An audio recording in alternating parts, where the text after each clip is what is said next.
Mình kéo ba mình mua 3 cây mà ba mình muốn có 2 cây. Hỏi ba vì sao mua 2 cây thì ba nói nè, mua 3 cây để con em ra lấy phân à.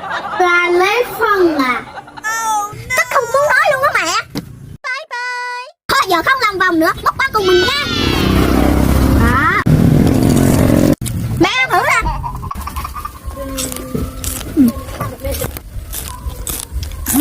Ngon.